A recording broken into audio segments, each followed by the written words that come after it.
here now. Can you all feel me? Oh, there it is. Oh, new live broadcast. Stuart Monroe. Hold up. So we have a Stuart Monroe video and a Stuart Monroe photo. You just Wow. closed a dockable window. If you'd like to show it again, use the Docs menu on the menu bar. Dude, what the fuck was that? What the fuck was that? Okay, guys. We're in here. We're in. We're back. Everybody get back in here. It's time to go. Take your seats. Johnny, sit down in the back. No guns allowed in the room, Carl. Take that outside. Put that back in your locker. Let's go. Take a seat. All right. You remember the last time we were talking about zooms on here? And I think I had to pull it up because I needed to be reminded of what it was. Let me know how this audio is and everything. I lost my good streaming cable, so now I have to use an older crappy one. So I think this is only streaming in like 540, which is perfect. It's Dog Tom's baby. Yeah, 11. Atkinson in the house. Atkinson. I think the last one we did on the Zooms, I had to go back and watch it just at the end. I wasn't going to watch fucking 3 hours of myself talking, but I fast forwarded to the end. And it sounded like where we landed was this thing right here. The Laowa Ranger 28-75 T29, right? Like we were researching all those lenses. I feel like that stream was like 2 hours. And I think this is what we landed on. And the problem is it's $3,000. I don't remember it being that high when we were researching all these zoom lenses. So I guess also I was considering the fact that I was going to sell my Sony Power Zoom, the 28-135 f4, and get like, I was hoping to get like 1,800 for that. So I guess I was under that mindset of being like, yeah, I could get close to that. But nowadays, which is like maybe a couple months later, if that long ago, I feel like I don't want to drop $3,000 on a zoom lens. But then someone reminded me in that last stream about the other 28-70. It's not a 75, but it's damn near close, right? So it's a 28-70, and it's a 2.6, and it was the old baby. The old baby come back. Baby come back. Oh, dude, let me pull it over so you can bask in all its glory. I just bought this. I got this off of eBay, and it was only $300. But here's the thing. I'm selling tonight, actually. I'm starting to sell my Nisi Athena lenses. That's right, folks. Those things, what I realized because see, at the end of every year, this is what I do. I go back and I start looking at the money that I spent, right? I have a whole note. Let's see, like last year I did really good. Like I didn't buy any gear over $500 last year. I did good, right? They were, so in other words, in accounting terms, those are all small investments, right? Like anything less than 500 isn't really even considered an investment. If it's less than $500, it's literally just a small purchase. Small purchase is what I meant to say, right? So I always go back at the end of the year because, you know, one, you got to kind of compile all that stuff and get ready for DAG season, you know, but I also like to review it and go, damn, like what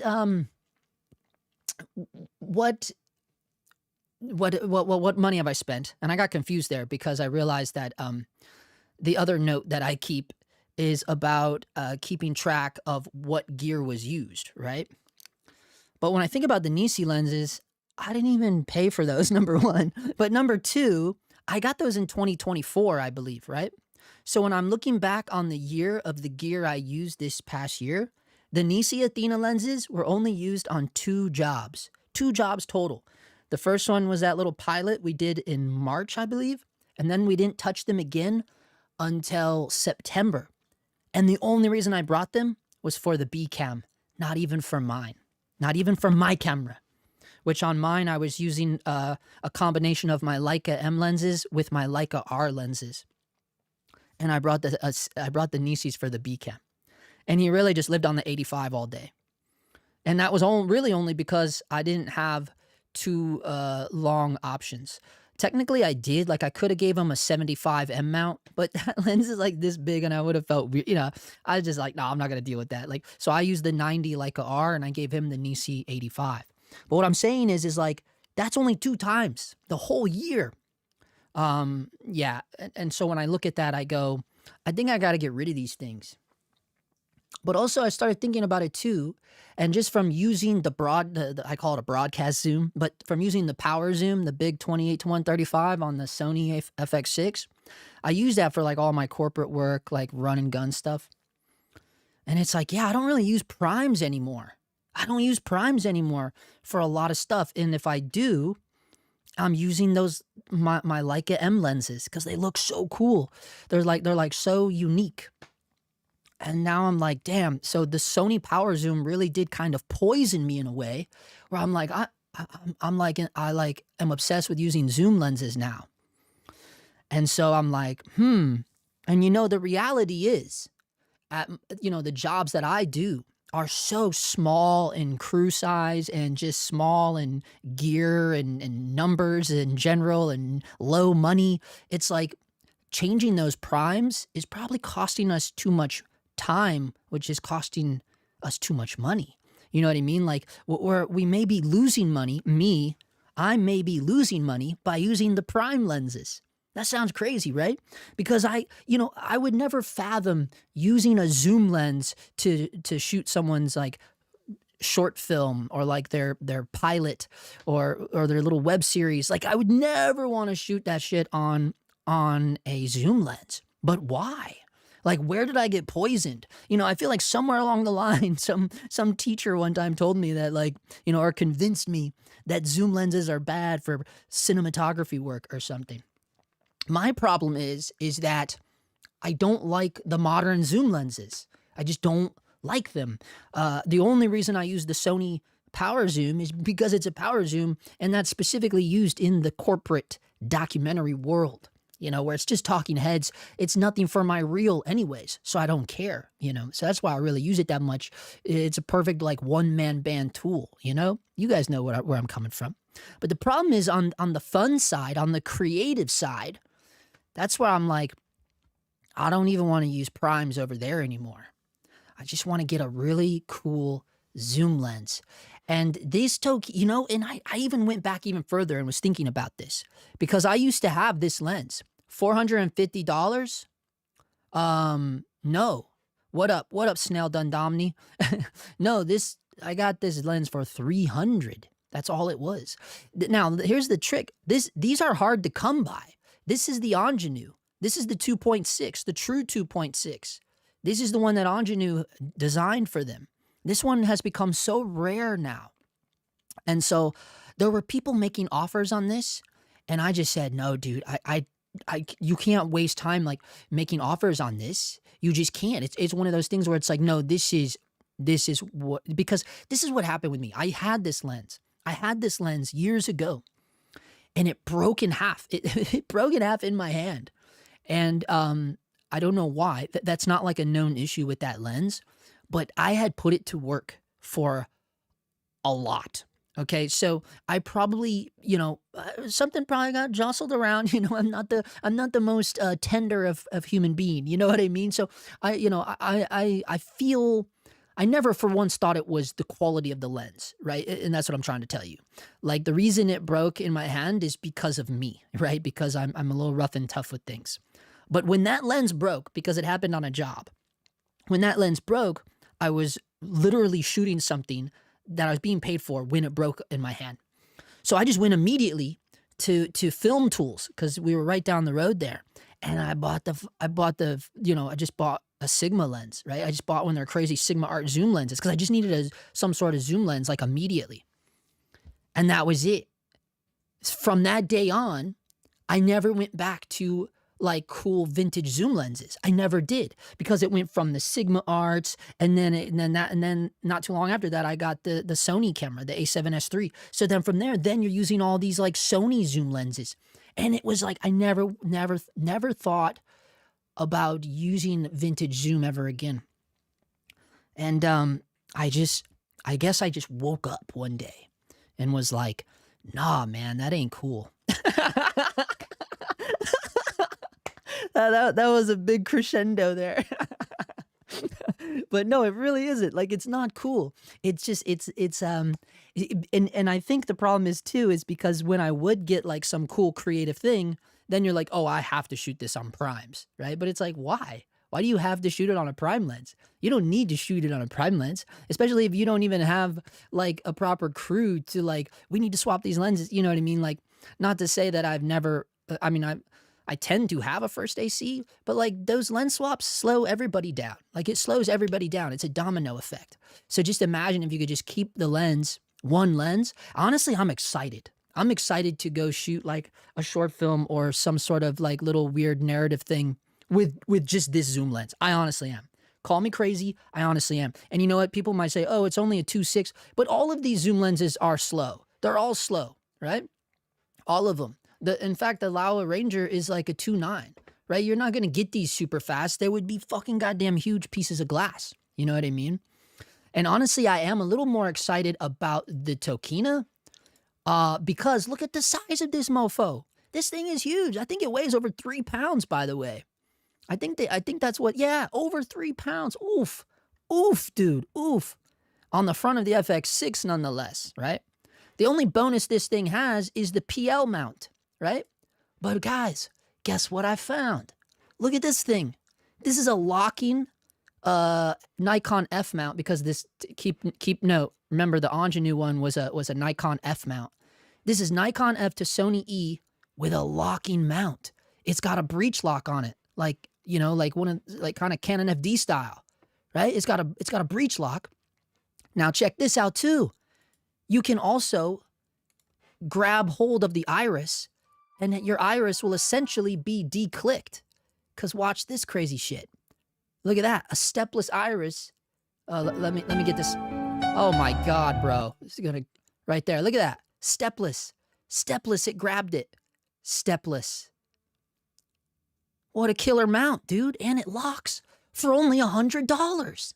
For only $100. The crazy thing is you can they have it for everything. That same mount for literally every lens ever made to go on a Sony E-mount camera, which is a bummer. It's like, damn, they could only do it with the E-mount, but I think it's because the E-mount is so shallow. But then it's also like, that means they could have done that with any mirrorless mount, right? Like, but this is rad if you have a Sony E-mount camera. Literally every lens you could lock on, you know, you would be a locking adapter. Pretty much like truly making it. And this is why it's better than doing the conversion thing. Look, I love SIMOD lens, but the conversion thing, nah, dude, you're just stacking adapters because you're going from Tokina F to turn this to EF, and then you got to go to EF to E mount, right? Stacking adapters sucks. It also like kills your infinity focus. You know what I'm saying?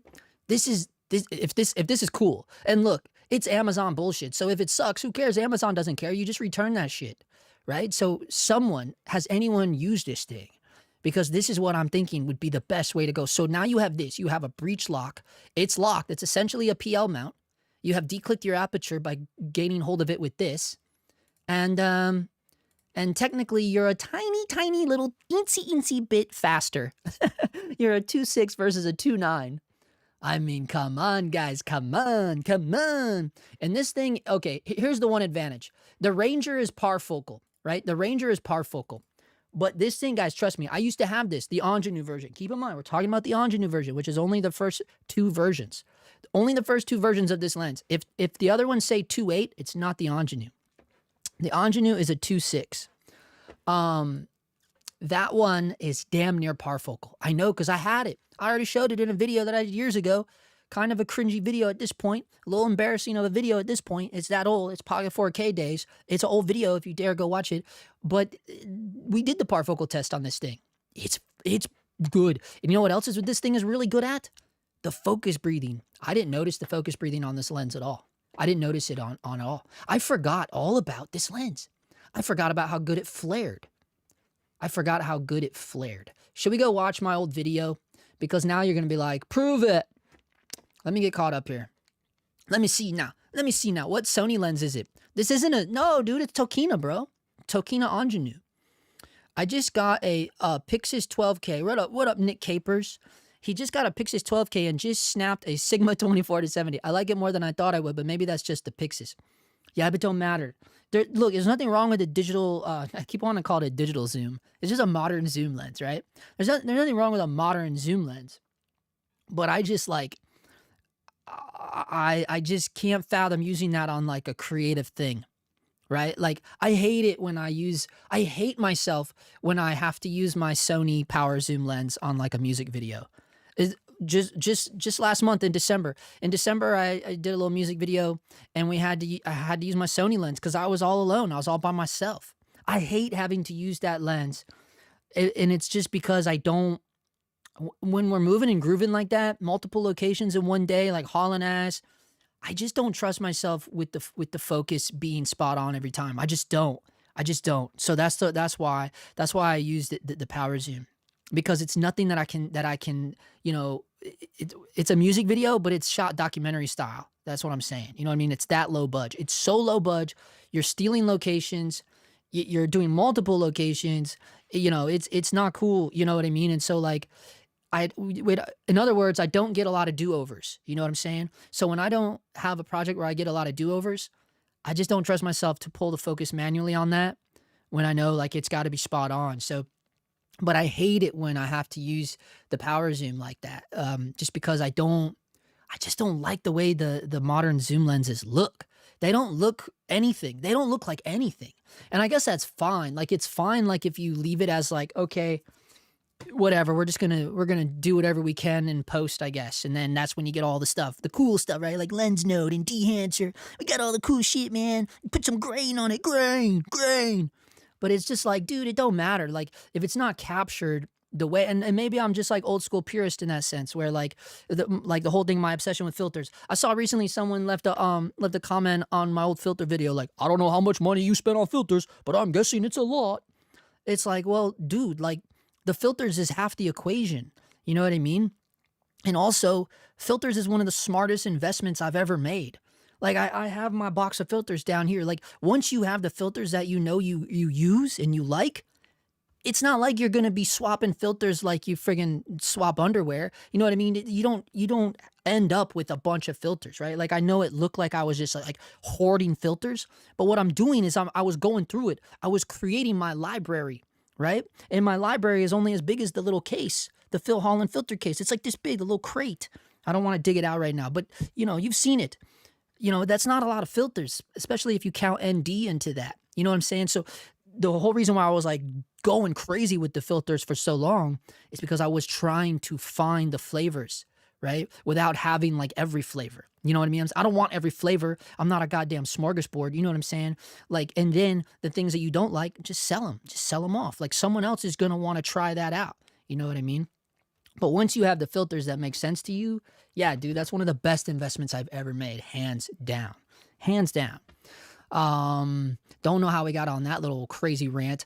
But oh yeah, because another reason is because of all the damn modern lenses, right? That's where the filters came into that combo. I got so twisted up in my own brain, dude. But yes, the filters are essential for those like Sigma zoom lenses. You know what I'm saying? Sony zooms are too much for what you get, in my opinion. Too much for what you get. I was out yesterday and I had no issue at 2T3. Oh, exactly, bro. Exactly. With Sony lenses, it doesn't matter. That's why that power zoom that I use like 75% of the time, not proud to say that, but that 28 to 135 power zoom, it is literally only an f4. It's only an f4. It don't matter, dude. It don't matter, man. It just doesn't matter. And even if it wasn't a Sony camera, I wouldn't care. Who cares?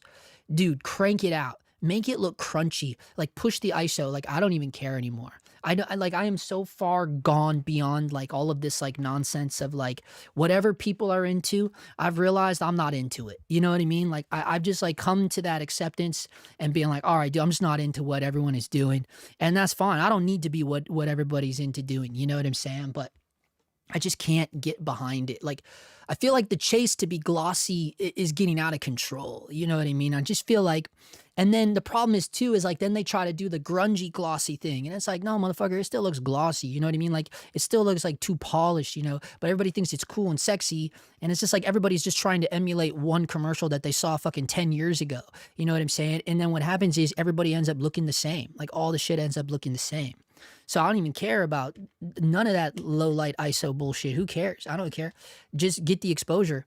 Oh, it's destroying it. Who cares? Let it get destroyed, bro. I don't give a fuck anymore. You know, and I used to be exact opposite. I used to be opposite of that shit. I used to get into arguments with people on set about like, dude, you're killing the data, dude. I would literally argue about that, like some kind of goddamn fucking nerd, you know. And then like it's like a couple years go by, like I don't know, it's been a few years, right? It's been like 4 years now, I think, since all of that, and I'm just like, dude, I don't care. Like, it doesn't matter, dude. Let destroy it. Destroy it. You know what I mean? Like that's where I feel like, and maybe it's because of all the damn modern zooms. You know, I just hate the way, like, it's just like there's this, it's like, ooh, like sometimes you put like a modern lens on your camera and you look and you're like, oh my God. Like you, like things are exposed to you that you don't even see in real life. You're like, oh dude, that's what that looks like. And you're like, no, we gotta fuck this image up, bro. We gotta add our own rose colored glasses on there. Oh man, dude, sorry, man. We was on a little bit of a go there. But yes, exactly. Hello, Chill and Connect. Yo, Harjo Singh. I got the same lens, love the flare. Hands down, it's some of the best flare. I was about to go show them that. No, it doesn't breathe. Yeah, it really doesn't. This lens doesn't breathe. That's what I'm saying. If it does, I don't even see it breathing. I ended up picking up a speed editor and I've been loving it. What wheel is buttery smooth? Yes, it is, bro. He's talking about this thing right here. I think you were in that stream. Like, yeah, dude. I literally only use it for like this and like 4 keys. It's really just like a hotkeys thing. I don't care about the hotkeys. I mean, there's only 4 that I do use, but this is the best part. That wheel, bro. Yeah, once you use that, it's really hard. I mean, it was to the point when we were traveling, I took this with me. I literally took this with me traveling cross country because I'm just so addicted to that huge wheel. It's just too good with all the different speed modes and stuff. Yeah, dude, I can't. It's so hard to edit with a normal mouse. It really is. It's crazy. You're going to get addicted to that wheel, bro. Congratulations. Which Sony power zoom do you have? The 28 to 135 f4 power zoom. The big beefy girl. She's gnarly. She's expensive though too. And that's what happened last time. We were talking about I was going to sell it. Like I was going to let it go. I was going to let this thing ride. But I don't know, man. I kind of like the idea of having both. Like, I need this. This is my workhorse. After that live, I realized, like, dude, I use this so much. I use this so much. Again, not proud of it. Not proud of it. I don't think this lens is cool in terms of the image, but it is cool in terms of everything else it offers. When I have this on my FX6, now I have image stabilization because this big old bitch is optic image stabilization. The power zoom, I gotta say, I love me a power zoom. So, I mean, yeah. I fell in love with this lens, even though like I think the image sucks out of it. But for my corporate stuff, I will always have to use this regardless because of the autofocus. You know what I'm saying?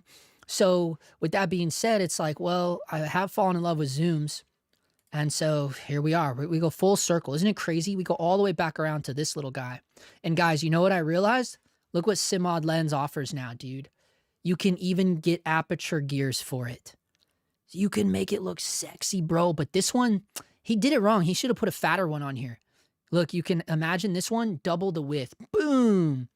Big old fatty gears. You could do that. But here's the funniest part. I haven't showed you. But wait, here's the best part. What it came with. Now, look, I'm not stoked about this, but I'm like, okay, we'll give it a try. So this is bolted on, but he said it easily comes off. He basically just made like a 3D housing for it. I mean, it's cute, right? It's cute. Yeah, I don't think I'll be using that. I just think this looks way sexier, especially with all 3 gears. Keep in mind, this one's gonna get fat. The front, you know what you already know what we can do. We can make it sexy. I'm gonna put the Angenieux logo on there. So the Angenieux logo will be on there. It'll say 28 to 70, 2.6. See how fat they are? That looks way better. See when it looks like a real lens now. Like when the gear is the whole thing. That's sick, dude. No rubber. Love that. I love that. So I probably that I'll do those thick ones there, badass cine rings with not that. But then yeah, this one fatty. You also have you might be able to get away with putting a fatty on this zoom part, but I don't know, probably not. Probably don't want to risk it. This one up here could take a fatty though. This one you could take a normal one, and then they got the little baby aperture one. I love that, dude. So yeah, bro, pretty stoked about it. And if anyone missed it, locking mount, locking breech mount. Hoo-hoo! It's gonna be rad, dude. It's gonna be so rad. Best idea ever. Get rid of those fucking Nisi lenses because I never used them anyways. Even when I did, I was using the Leica M's. Even on my deadline, the one Miguel shot for me, my short film. Didn't even use the Nisis on my short film. I used my Leica M lenses because I was like, they look so much better, dude. The Leica M lenses are so good. So I still can have my primes. I might mod them out too. Wouldn't that be crazy? Mod out the Leica M lenses. Bro, filters till we die. That's right, bro. That's right. Oh, that lens is on your desk next to you. Which one? The Sony one or the Tokina one? 9 p.m., huh? Yeah, dude, I have to do earlier. What's in your current filter kit? All right, I'll get it out. All right, play amongst yourselves. We got to get the filter kit out. Jordan Calright, he probably left already. Let me dig it out.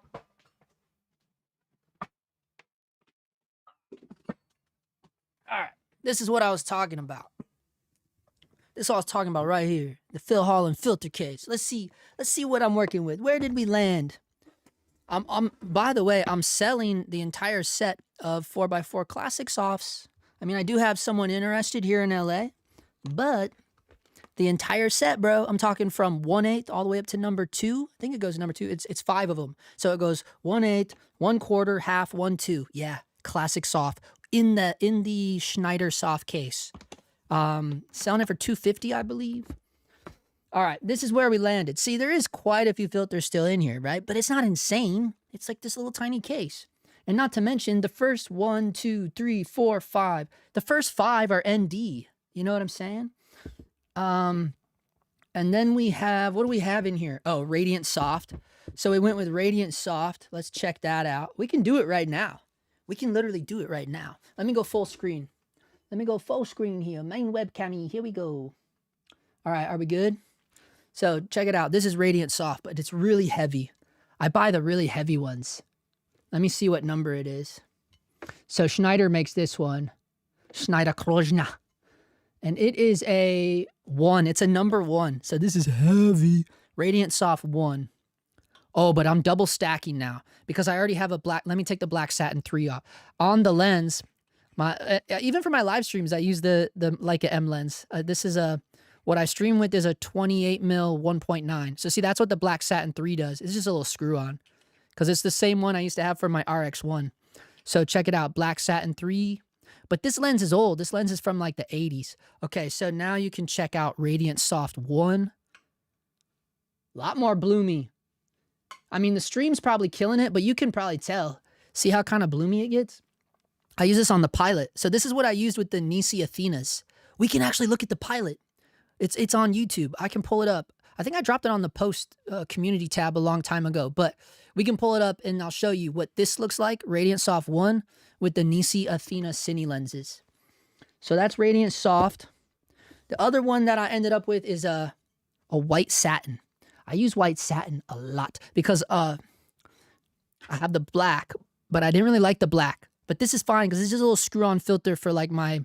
Honestly, this lives on my Sony 40mm 2.5 G lens. It lives on that, which is like my YouTube lens. But for some reason, I don't like to live stream with it because it's too narrow. It's a 40mm, right? So I like to live stream with my Leica M because it's a 28mm. So for that, I just throw it on the Leica M too. I mean, the Leica M, it probably doesn't need it, but either way. But I don't like that it's black. I don't like black diffusion because the black diffusion, I don't know. It kind of adds contrast, you know what I mean? Because it's a black diffusion, so it kind of makes it a little crunchy. And I actually tend to like things pretty low con, you know? So that's why, holy shit, this one's heavy, bro. This is the white satin. See, now this is where I say maybe the black would have been better. Says everybody every time. Let me see. This will be, yeah, it's a satin 1. So this is a number 1. This is probably too heavy. This is a very heavy filter here. Holy shit. And notice the black satin, which is 2 times stronger, you can't even really notice it. But see all the contrast? Like it adds the contrast. It doesn't feel like a filter to me. It really doesn't. It just doesn't feel, the black diffusions never feel like filters to me. But this you can tell it's a goddamn filter. But you want to know why I have this lens? I have this for actresses, for a lot of their coverage. This makes the actress's skin look so sexy. Just look at my skin, right? Look at my fucking neck with all my weird shit that I have. I have like a weird skin thing. Like, look at my neck. It's all fucking red and shit. Now, look at this. It does dull it down.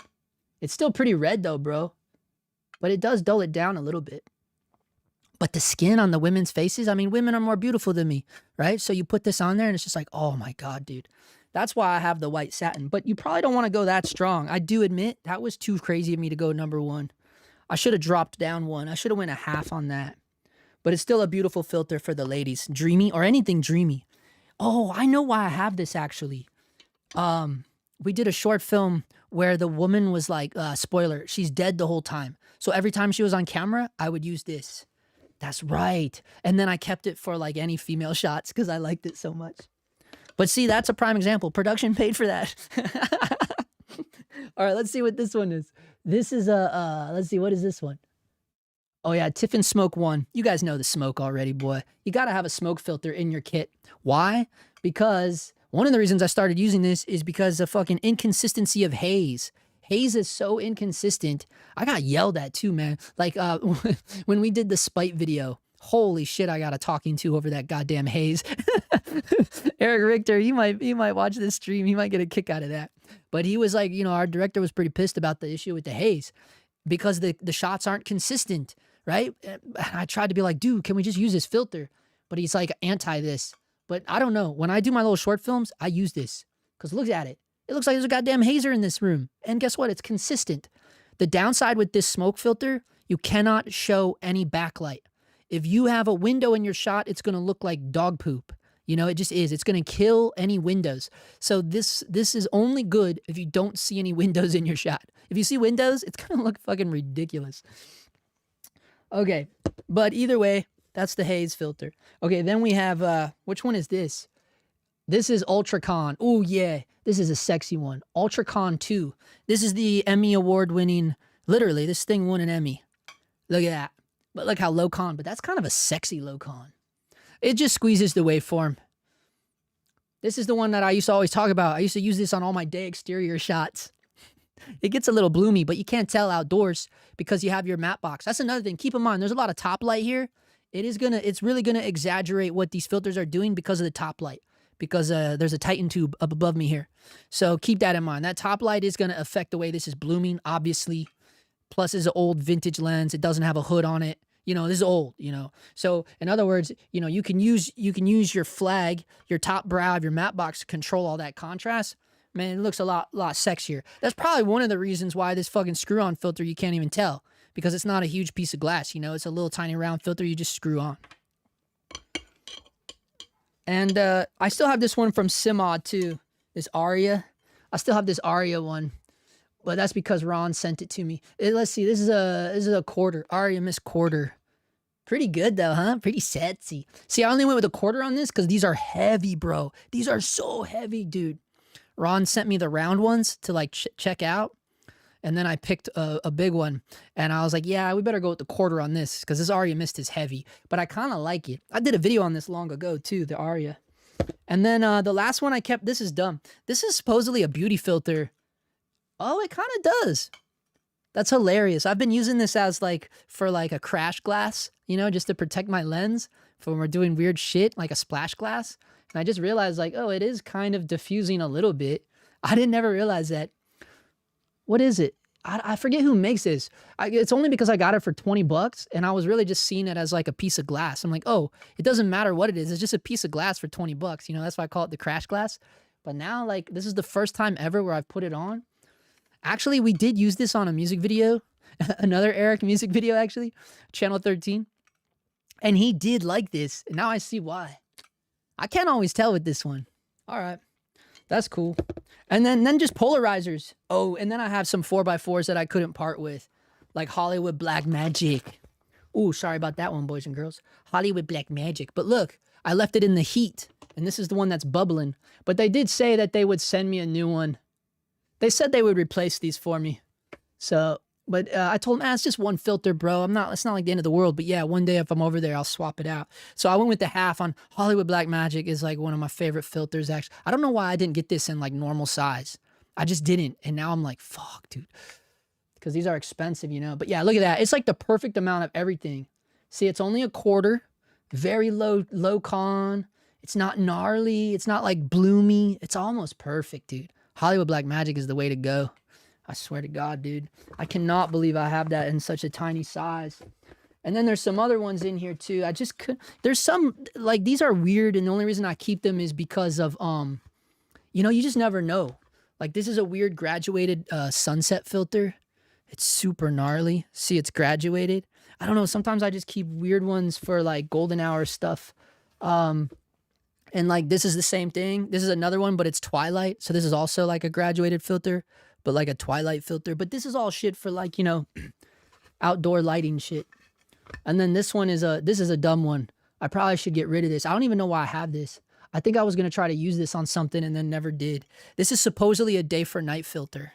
So we picked this up for a job, and I don't know, did it look night all of a sudden?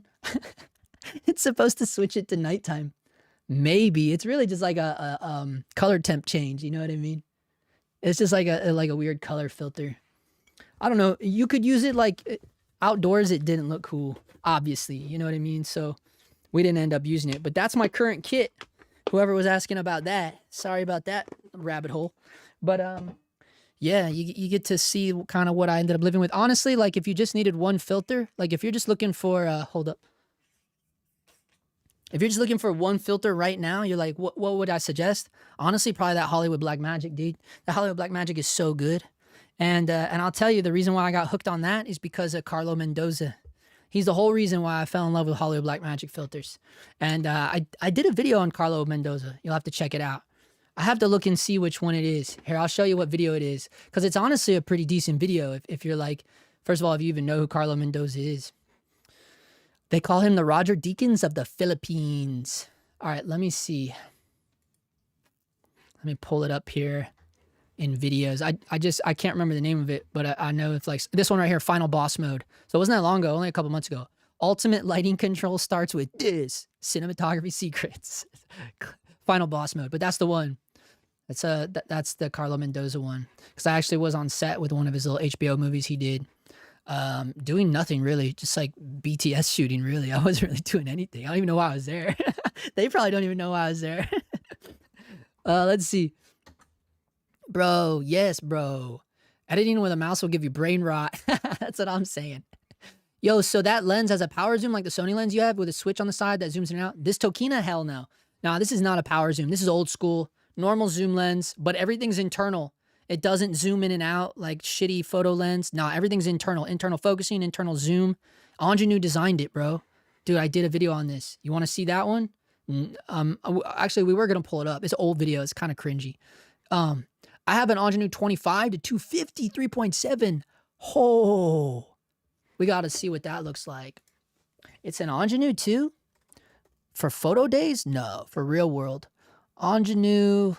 This dumb thing is off. Hold up. Oh, where did it go? Shit. Oh, wait. We got to screen share. Sorry about that, guys. I hate it when I do that. Hate it when I do that to you. At least we weren't on there very long. Okay. Is there anything that I showed that need to be explained? No. We're just talking about this Tokina. This is the lens I was talking about for when I did not have screen share back on, by the way. Hold up, though. What was he saying it was? 25 to 250. 25 to 250, 3.7. Angenieux, the vintage zoom. Oh, damn, bro. This thing? You have this thing? Why is it so cheap? Why is it only $275? That can't be right. Surely it means way more, right? Am I missing something here? Why is this lens so cheap? It looks like it's PL mount even. Why is this so cheap? If you have multiple Sony cameras, that's a good one to have. The Tokina or the Sony? Yeah, I do. I always have a B cam. That's the whole reason I bought the A7C II. I literally use it as a B cam for the FX6. No one's batted an eye ever at that. No one cares, dude. And I actually prefer the A7C II over the FX30. I mean, pretty obvious there, right? The only Tokina I have is the ATX 11-20. That is a good one. Oh, it's only Super 35, but that shit still works with 8K VistaVision. Wow. It's really hard to go back to a mouse after using the wheel. I do use it in a strange way though, off to the side of a laptop when vertically, where the wheel is towards the edge of the table. Ooh. I don't know if I could use mine like that because I actually use the hotkeys. So then my hotkeys placement, I'd have to relearn all that. Maybe I could do that. That's an interesting way. I never thought to do it like that. No rubber. Pause. Hey, yo, I need to find a nice 35 mil. A nice 35 mil. Ooh, doggy. You want to go vintage or modern? That's a good lens. Yeah, this Tokina, hell yeah. If it's the Angenieux version. I need to find a filter case. I used the Phil Holland one. I just showed you. What camera is this we're viewing the filters though? Oh, the A7C II. It's the A7C II. I want a smoke filter, maybe a 2 since I have a 1 already. Really? You think you want to go heavier? Bro, I don't think that's a wise choice. Why do you want 2 of them? Here's the thing. This idea, and this is the reason why I'm selling my classic softs. This idea that you need a whole family, nah, dude, I don't buy into that. And you want to know why? Because of M. David Mullen. Do you guys know who M. David Mullen is? M. David Mullen is the man. Yeah, he is the man. But he was the DP of Marvelous Miss Maisel. You know what I'm talking about. We talk about him quite a bit. I'm always talking about this guy somewhere. Like, I'm always bringing this guy up. He's so generous with his wealth of knowledge. He's an ASC member, so you already know he knows his shit. You know what I mean? But this guy, man, he has some wonderful write-ups on filtration. Yeah, you can see he worked on Mad Men even. He only did 1 episode of Mad Men. But he's really known for this Marvelous Miss Maisel. He shot 27 episodes of it, for crying out loud. But I think he was just shooting a feature like at Pinewood or something. But so this is what he used to say about filters, okay? He used to, like, he kind of debunked this idea of needing every strength. Because basically what he was saying is, like, you really only need to pick the one that, like, for instance, like, whatever strength you prefer on your wide angle lens, he's like, that's really like the only strength you need. You know what I mean? Is basically what he was saying, right? And the idea behind that is because the narrower your lens is, the heavier that's going to be anyways. So, here's another thing he talks about it, where he said that you don't need a heavy filtration on long lenses to begin with because it's already long, right? You generally want the heavy filtration on the wide angle lenses, or something like that. Damn, now I might have to look that up. I might have that backwards. Does that sound backwards? When I said it out loud, I'm like, damn, does that sound backwards? Let me just look it up because I know I'm going to butcher this. It's not hard to find. M. David Mullen, filter advice, strength of filters, or some shit. I'll find it. I can guarantee I can find this because it's too good, dude. It's too good. Oh wait, let me add something. Like let me add like 28 versus 90 millimeter or something like that. It's in here, dude. Yeah, it's probably in here. Oh, dude, look, I think it's literally the first fucking thing. Wait. Okay, it's one of these. It'll be one of these. Let me pull this one up first. Because this is just such good advice that, like, this is so worth to nerd out on, okay? Because it literally is. So this is Ruth Vilas. I came across a cinematographer who adjusts the strength of diffusion filters based on focal length. So this is not M. David Mullen, okay? This is just this is apparently a student from Mexico, okay? But I think he's talking about M. David Mullen here. Whereas I usually stick to the same filter strength throughout the project, assuming I'm using the same lens kit, like a 1/8 black Pro Mist on Master Primes, for example. If it's a close-up where I notice more skin imperfections, I might even increase the strength, right? So here's how he uses them. Up to 25 mil, all filters at half. 25 to 50, all at a quarter. 50 and above, all 1/8. Yes, exactly. So, exactly. So this is right. What I was saying was right. And who he's talking about here is M. David Mullen. I can guarantee it. If not, another well-versed, well-knowledged ASC member, right? They all kind of operate the same way in my observational viewing of these guys talking and stuff, right? So what I'm saying is the wide lenses will be heavier of a diffusion than your tight lenses. But how I was saying it, well, I guess that doesn't make sense how I said it then, because I was saying like basically if you just chose the half and that was the only filter you had, that means you'd have a half for all your long lenses. That's how I've been operating. That's how I operate, right? I chose the strength that looks the best at a 28 mil, and that's the strength I just use for all of them. So yeah, I mean, it will be heavier, but it won't be anything. I don't know.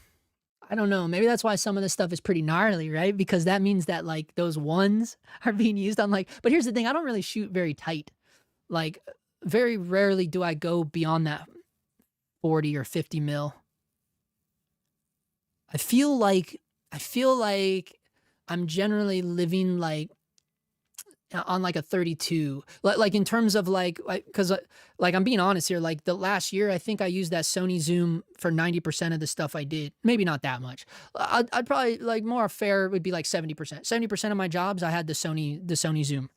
So it's kind of hard to know like where that thing is naturally living, but I feel like it is fairly wide, right? So I don't know, I'm not exactly a guy that's living on the 90, in other words, you know what I'm saying? But this is apparently like the way to do it, So I mean, that's a normal kit. That's a normal trio kit of filters right there, half, quarter, eighth. I just have never operated like that. I've always just like picked the strength that looks the best at the wide, and that's what I just use. That's why all of my filters, I just have one of each, because I just don't care enough about like, I've never been like, oh, that's too much. Do you know what I mean? And if I do, then I generally don't use that kind of filter, right?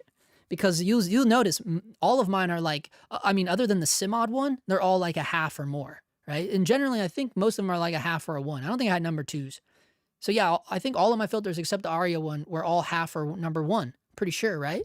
So that just shows you right there that I do like it a little thick, right? So in other words, like with the Aria, that was way too thick at a half. So that was like one of those rare occurrences where I'm like, oh, better get the quarter, right?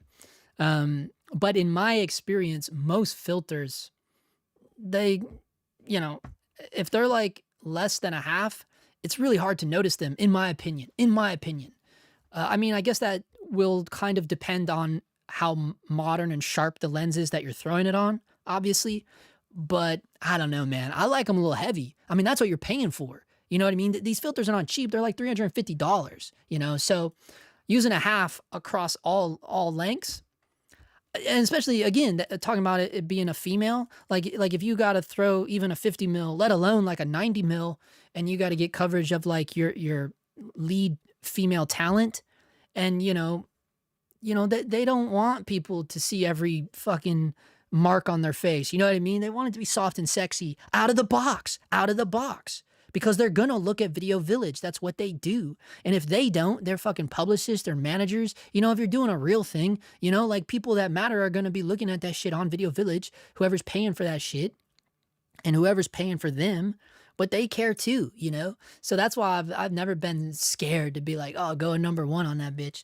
I mean, but like with the smoke, he was talking about smoke number two. I don't know if I would go that thick. They start at a one. They only have a 1, 2, and 3. Like those are made to be thick, right? Because again, they're there to emulate haze. You know what I'm saying? But that's like kind of like the general consensus. But I would just get one. That's why I think that in the beginning, that's why I bought that Hollywood Blackmagic half, because I feel like I used that forever, like in my contact Zeiss days. Like that filter lived on my contact Zeiss lenses. You know what I mean? It really did. A little 4x4. Foop, foop, foop. Oh, the bloom on the white is wild. Hell yeah, it was. I have that same lens, 2.6.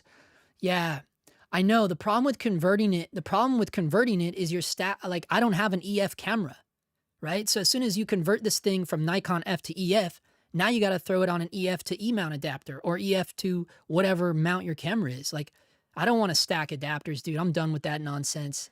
And so that's why I was showing this thing. This is a locking breech mount, straight Nikon F to E mount, lock, breech lock, boom. Basically like a baby PL mount, Love a nice quarter mist. Everybody likes the pro mist, dude. The fuck does that? Wait, what does it say? The fuck does this guy smoke? I need some. Lonnie Lingus in the house. It's called Gold Peak Tea. No sugar, unsweet. All right, let's see. You should use that set for the next feature film you're doing. What set? What are you talking about? What are you talking about? Have you messed around with any filters for your black and white film photos? Never. Never. I don't use any filters at all with my, you know what? One time I messed up pretty hard. I don't know if I call it messed up. Actually, honestly, it's some of my favorite photos. I did a video on it, by the way. I have a whole nother channel. It's like this weird little sidecar thing I've been doing. It's basically just like analog photography, street photography. It's called The Freeway Life. If you want to check that out, brand new channel. I just started doing stuff over there like 5-6 months ago. And we almost have 1,000 subs, so I'm super stoked on it. We almost have 1,000 subs over there. It's called The Freeway Life. But let me show you something right here. I just want to show you, there's only one time I use filtration when shooting film. And we're going to look at it right here. Let me bring it over. Look at, these are all my film folders. I got to get a little bit better organized here. This is a little gnarly. You'll notice I started putting dates in them just recently. Didn't start putting dates on the folders until December. And did not bother to go back and do the rest. But it was definitely not December. Wait, oh, here it is. CineStill. Okay, so this was with CineStill 800T. The 50mm 1.2 Noctilucent. So that's the lens, the light lens lab version of the 50 Noctilux. So it's a 51.2. I'm shooting dead of night, rainy ass night. I did a whole video on it. You guys can check it out. It's cool. But I'll just show you, man. The photos are a little gnarly. And yes, I don't do sexy photography. If you were hoping to see something sexy, this is I do gnarly weird shit, dude. But what I was using on the lens was to protect it from the rain. And all I had, because I didn't have a UV filter for that light lens. I don't like to use filters, but I usually do use UV filters, but I just never got one for this camera or this lens because I usually have the ND on it if I do, because it's a 1.2. But anyways, I just wanted to protect it from the elements. And all I had was this black satin 3. So this is black satin 3 on film with the 51.2. And man, I'll show you this, like, just for reference. This shot looks nuts. This looks like a goddamn, like, painting on paper. Like, it just looks fucking weird, dude. Like, this looks like a watercolor painting. That's honestly what this looks like. This looks like a fucking watercolor painting. But I assure you, this was very real life. I assure you, this was real life, dude. This was just a fucking table and a fucking China ball hanging above it. Like, there was nothing sexy about this at all. And to me, like that black satin 3 is just so heavy for the film. And also that lens being ripped the fuck wide open. Like, yeah, that's the only time I fucked around with filters in film. Normally I don't care. Like with film, for me, like that's the sexy part of the film. But I understand with black and white, like, but I don't know, when I looked at all the black and white examples, dude, it don't matter. I feel like in Negative Lab Pro, which is the scanning program I use, like I can add all the contrast or take away all the contrast I want. You know what I mean? Like I can make it look as gnarly or as mellow as I want in Negative Lab. So in my head, I'm just like, I don't understand what the filters are for.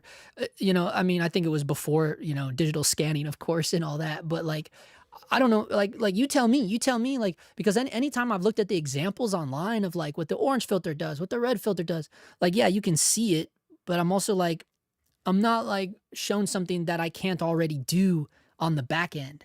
Maybe I'm wrong about that. But I don't know. I just feel like the beauty with the film stocks is like, okay, this is like the beauty of it. You know, like each film stock is like its own weird thing. And just never even bothered with filters with film. But, you know, I've only been shooting film for like a couple years, you know, 2019, I think. So I haven't been shooting film that long, you know, and honestly, I didn't really, it was like dabbling in it. I started dabbling in it in 2019. I didn't actually really start doing it until like 2023, honestly.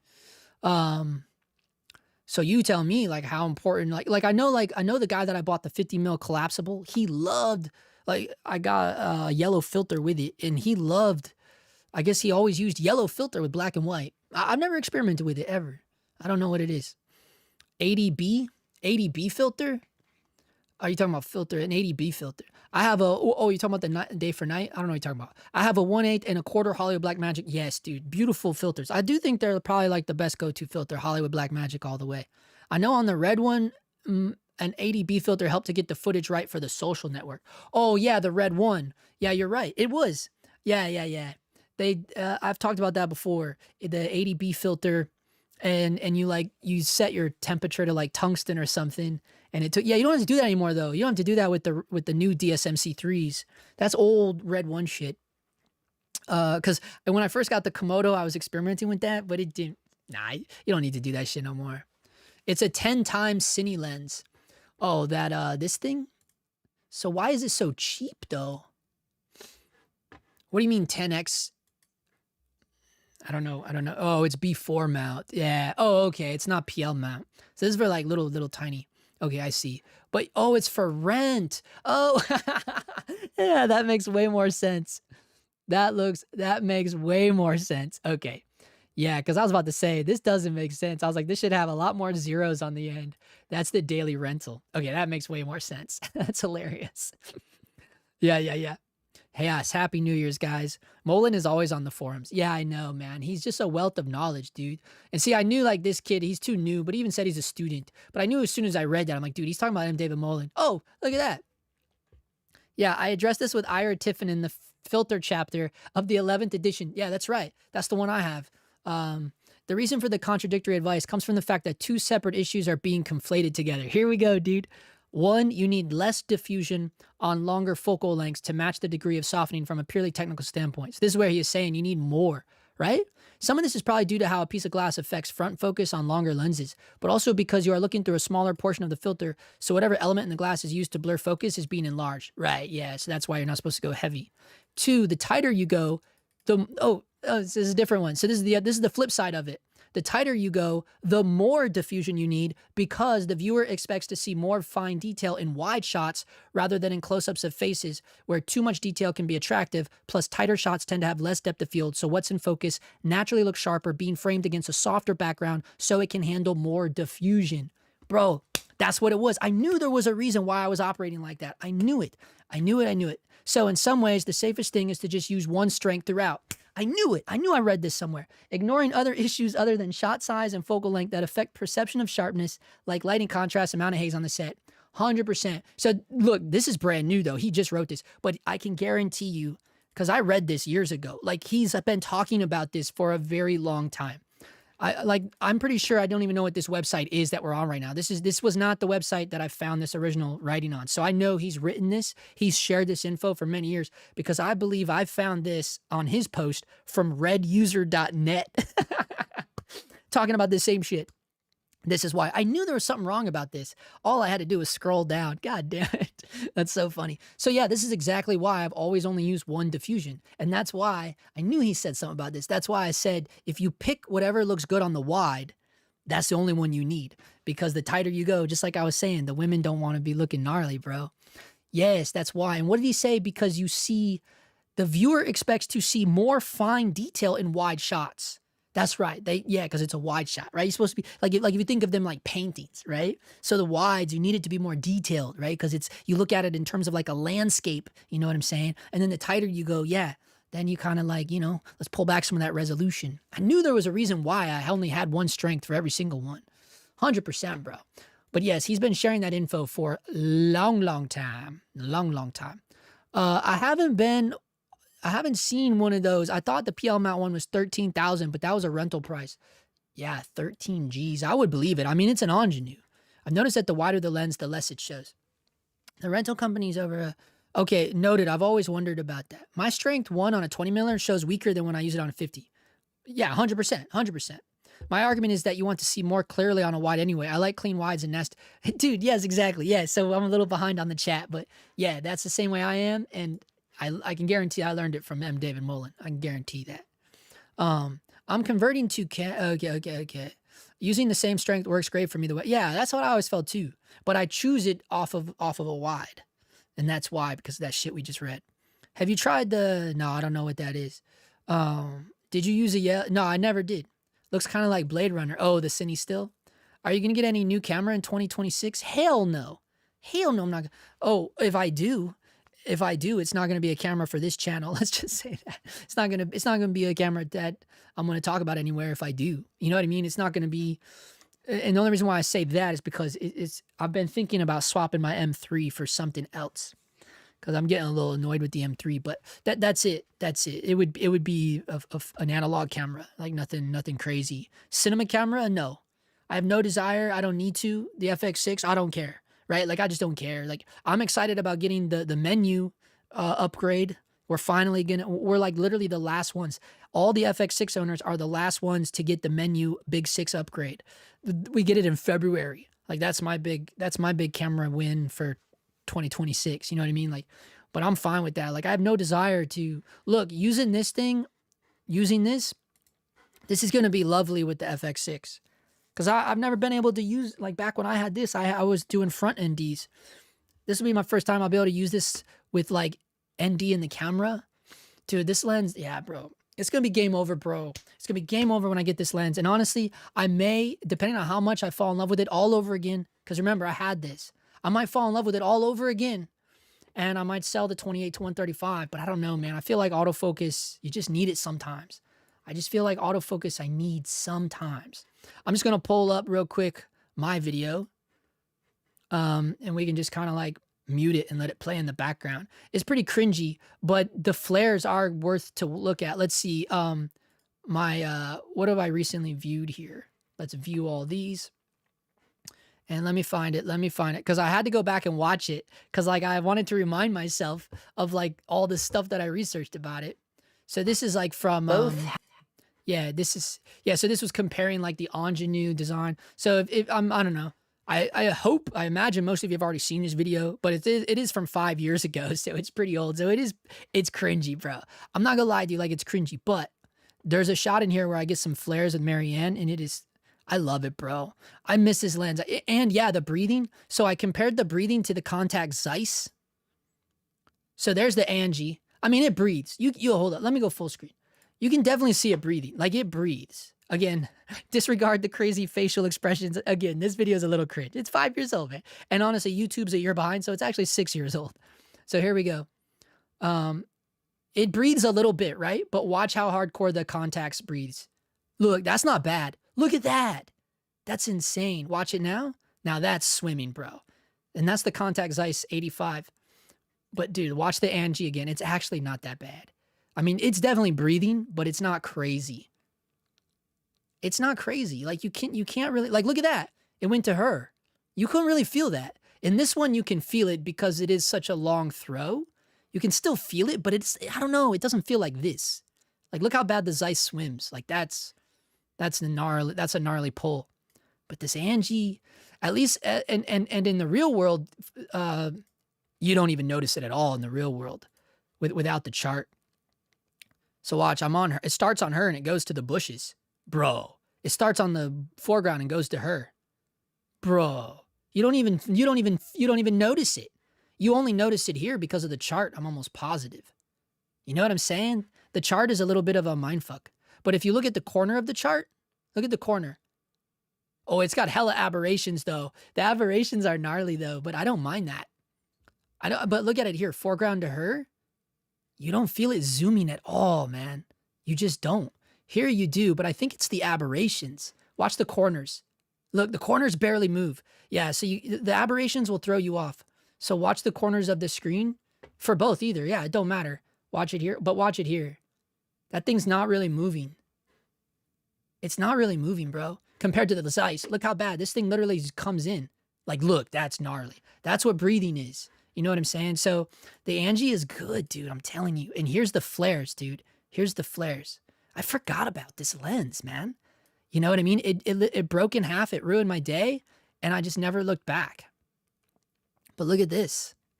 I mean, well, go back before it gets gnarly. Look at this. Before it gets gnarly.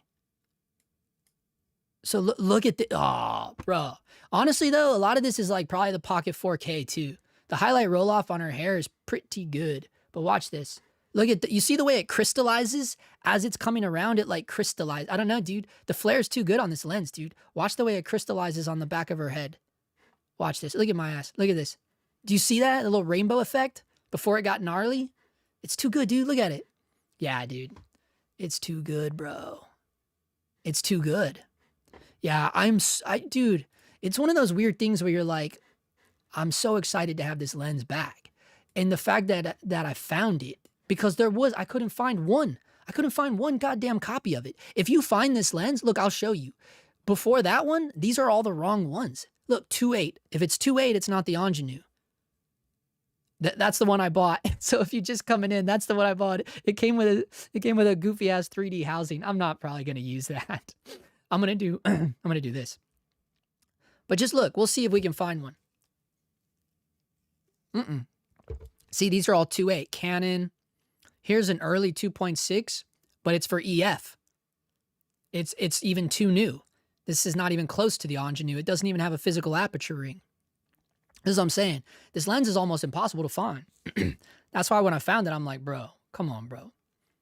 And look, oh, that one already sold. Just now tonight. Someone bought that bitch as soon as I did my live.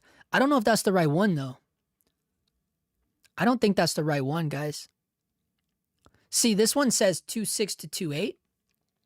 The early one literally only says 2.6. It doesn't even say 2.8 on it. It just says 2.6. See like how his? Oh, but you got to find the front of it. Do they all say 2.6 on the side?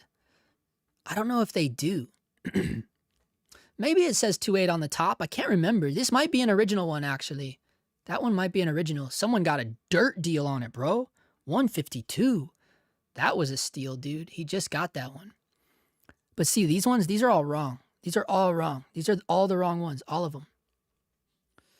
It's hard to come by now. Look, here, he's got one. What? Dude, this is a good deal too. But let's look at the front of it. Let's look at the front of it. See how it says 2.8? I don't know if the first version says 2.8 on the top of it. I feel like the first version is a consistent 2.6. Maybe I'm wrong about that. But I feel like the first one only says 2.6. Could be wrong. Damn, I didn't even see this one. This would have been the one to get, bro. But I don't know. I don't like the follow focus gears. I don't like the follow focus gears. I also don't like this. But it don't matter. I'm doing my own thing. I'm putting real gears on. I'm doing my own thing. You know what I'm saying? But that's a good deal. And you get the gears out the bag. Why is it only $185 though? Is that how cheap it is? Did I get ripped off, dude? Let's see.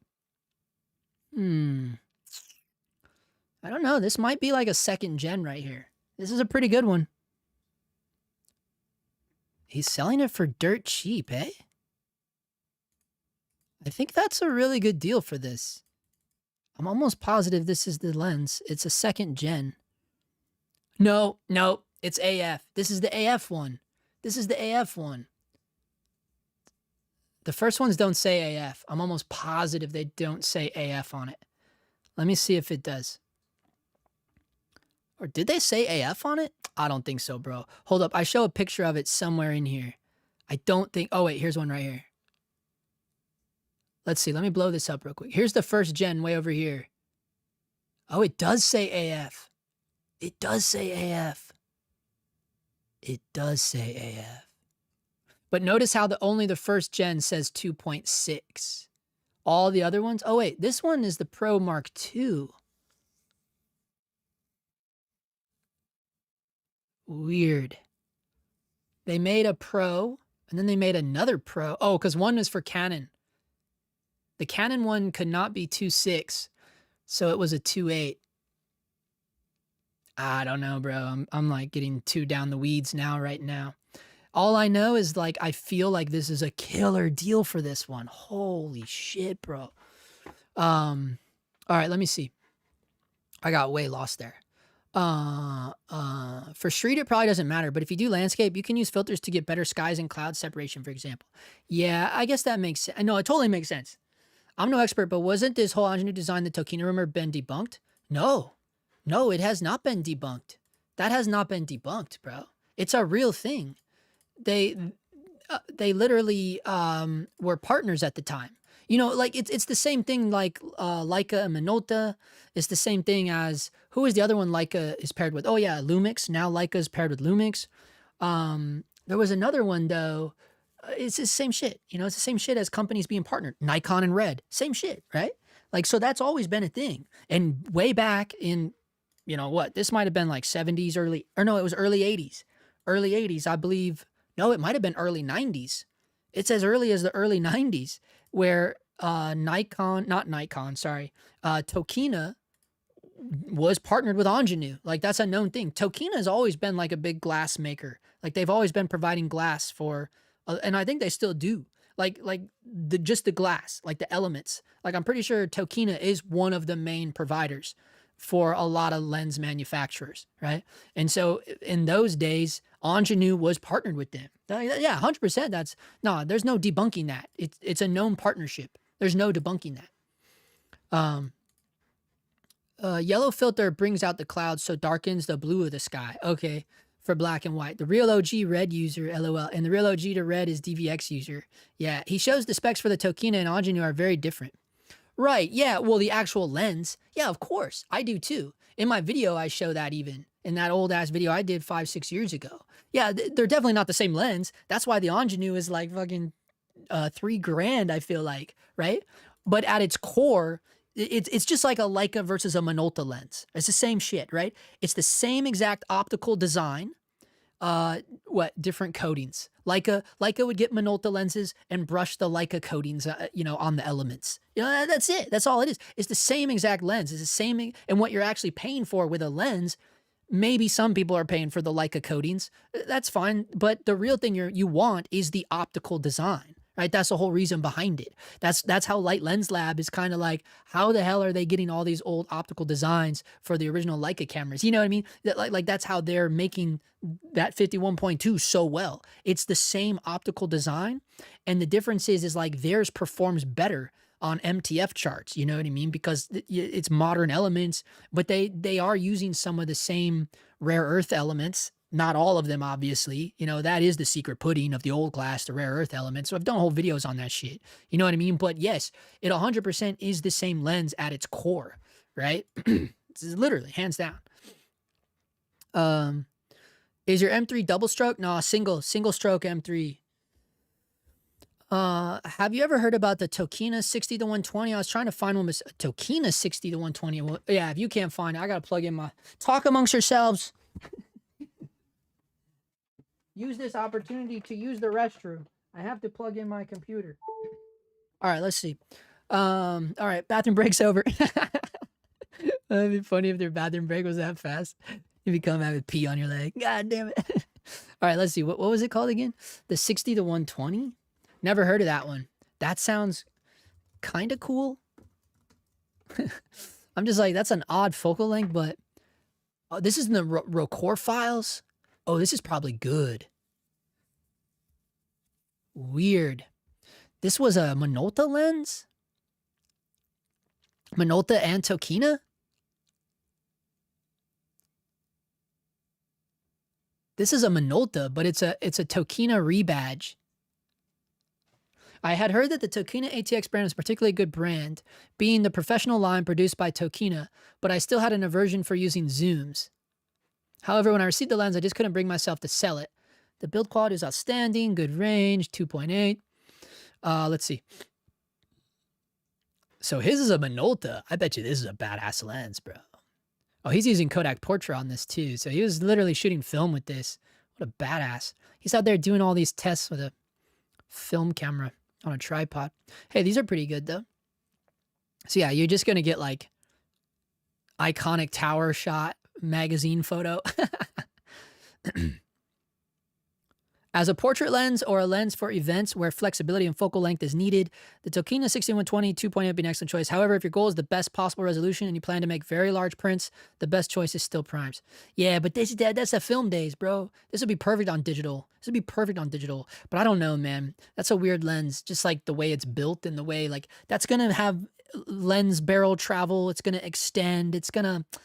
it gets harder when you get going this route. You know, this is like too old. You know, this is like, ooh, we're getting there now. Like, we're getting gnarly now. Because I can tell just by looking at it that that front protrudes. And it probably protrudes a lot. This might even be a push-pull lens. Does he say if it's push-pull or not? You definitely can't use push-pull for video. You know what I'm saying? Like, it may not be, but it looks kind of like one. And a lot of those older long ones were push-pull. It's not just chart. It could be how wide open your lens is. Outside, it's probably stopped down. I don't know what he's talking about. Yeah, it does have badass flares, huh? Yeah, I might have paid a little bit too much for mine, but it don't matter, dude. I'll get this weird rehouse thing. I guess that's what I was paying for and didn't realize it. But I'm probably going to take that off. I feel like this is like, I don't know, like something I would eat ice cream out of. Like, this just looks weird to me, dude. This looks like a mug. Like, this looks like a Christmas present that Marianne would get me to, like, this is my coffee mug or something. Like, it looks fucking weird, dude. That video that showed how the partnership is real, but the lens has no ingenue elements, it won't let me post the link. But the lens has no ingenue elements. Yeah, it's not really about that though. It's Tokina glass. Dude, I'm telling you, the ingenue one is Tokina glass. Angenieux wasn't making glass, bro. Tokina was the one making the glass. Tokina have always been optical manufacturers. The glass elements that is in the ingenue is Tokina. That's what I'm telling you. It ain't about Angenieux. It's about Angenieux putting their name on it. The same way that Leica puts their name on Minolta shit. The same way Leica puts their name on Lumix shit. Like, that's what I'm talking about, bro. You know what I mean? The same way that Nikon puts their name on red shit. Oh, here we go. But that's what the partnership is. You know what I mean? You're paying for the name, right? They're not going to put Angenieux glass. First of all, Angenieux can't even make glass. You know what I mean? They don't even make it. It's always been a Tokina lens at its core. That's how I've been trying to tell you. The difference is that Angenieux made the design. That's where the genius comes in, right? That's how the partnership has always been between companies. Look at Red and Nikon. Nikon needs Red. Red needs Nikon, right? They need each other, right? It's not like one's just taking everything and just leaving the other guy with nothing. That's not a partnership anybody wants to be in, unless you're like, you know, you're a poor lady that's getting beaten by her alcoholic, abusive husband. You know what I mean? Like, no one's going to stay in a partnership where it's not both ways. You know what I mean? And it's certainly not in a business partnership with huge corporations. You know what I'm saying? They use each other. You know what I mean? So they need Angenieux to make the design. And then Angenieux needs Tokina because Tokina is the one making the glass. That's how it's always been, bro, with tons of these. The whole reason Minolta and Leica were set up. Leica was the real geniuses. Leica are actually the ones that invented autofocus, but they didn't know how to fucking implement it. The computer that ran the camera autofocus was like this big. Leica were the first ones to make the autofocus. It just got fucked up. They needed Minolta because they're the engineers, right? They're the real wizards that can make it all happen. Plus, they were making their own glass, just like Tokina makes their own glass. You understand? That's how it goes, right? It's not about saying like, oh, no. They just needed Angenieux for the interior, what's under the hood. Angenieux designed that bitch. You know what I mean? That's what I'm telling you.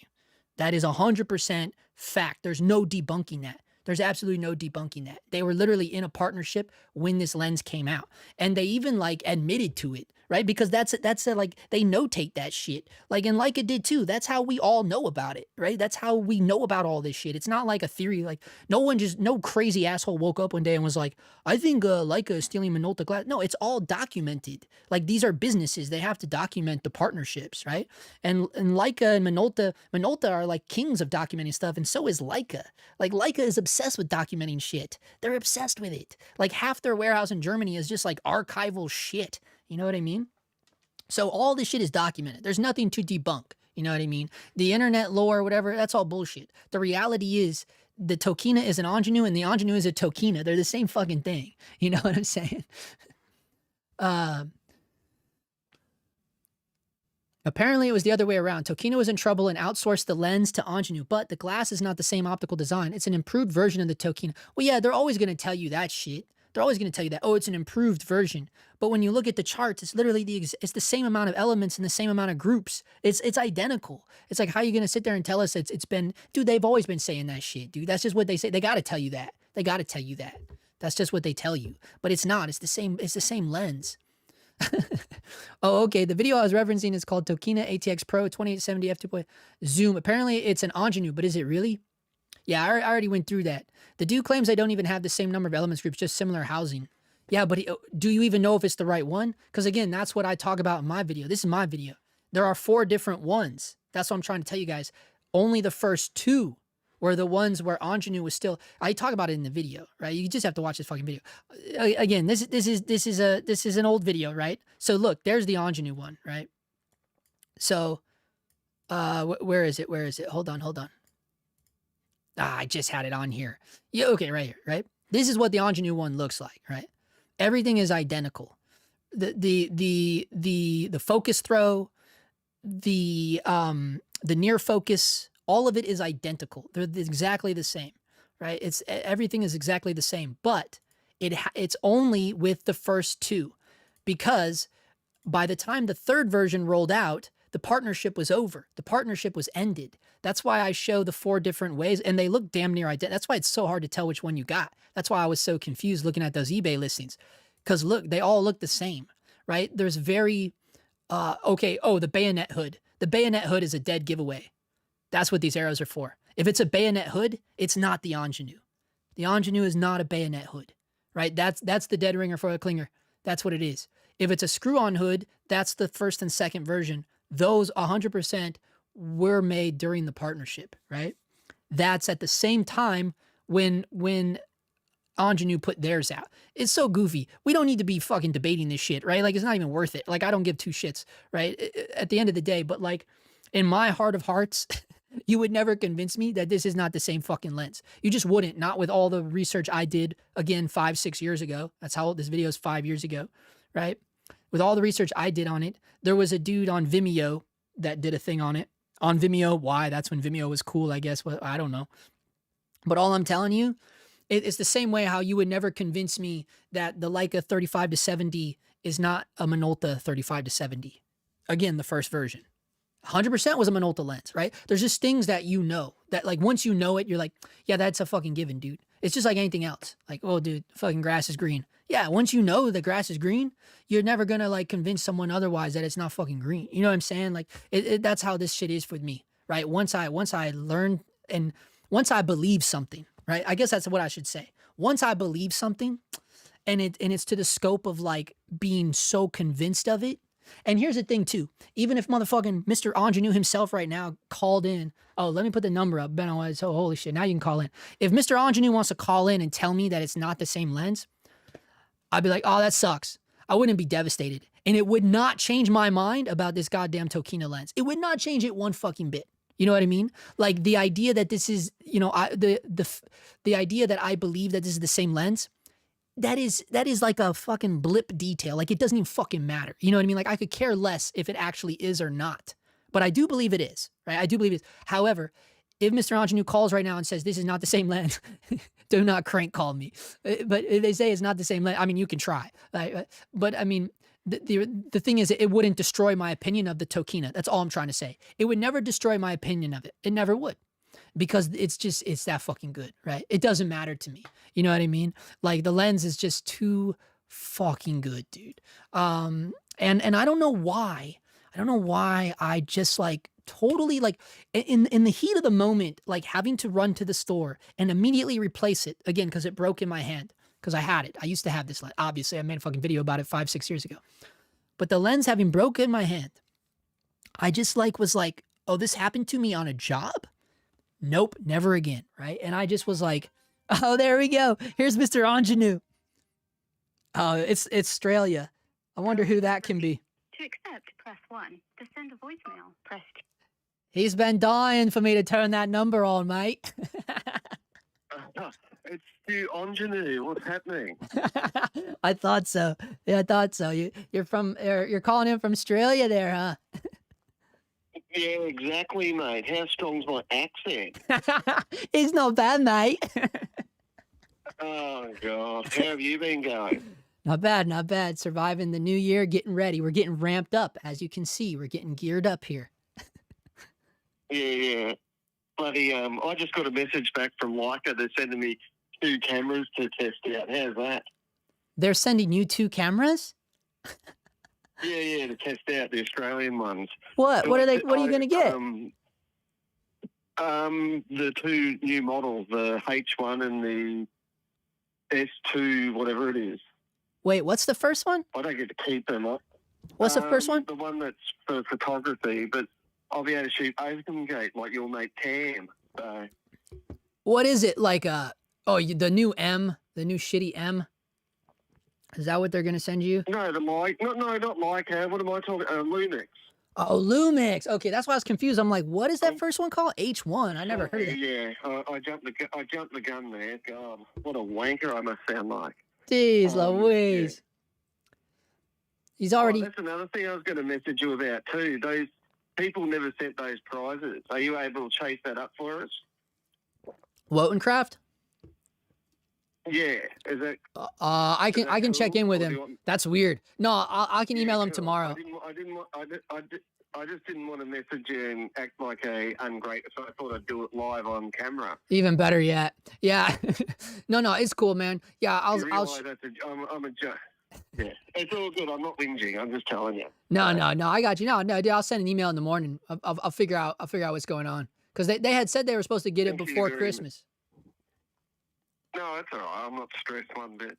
I love how we're talking normal, like we're having a chat, and there's all these people straight listening to me. I'm such a positive person these days, too. Yeah. But anyway, look, I'll let you get back to it, and I'll, yeah. So, oh, yeah, and Stuart Munro Video is my YouTube channel name, because that's when I was doing more video stuff. Oh, and on Instagram, it's photo.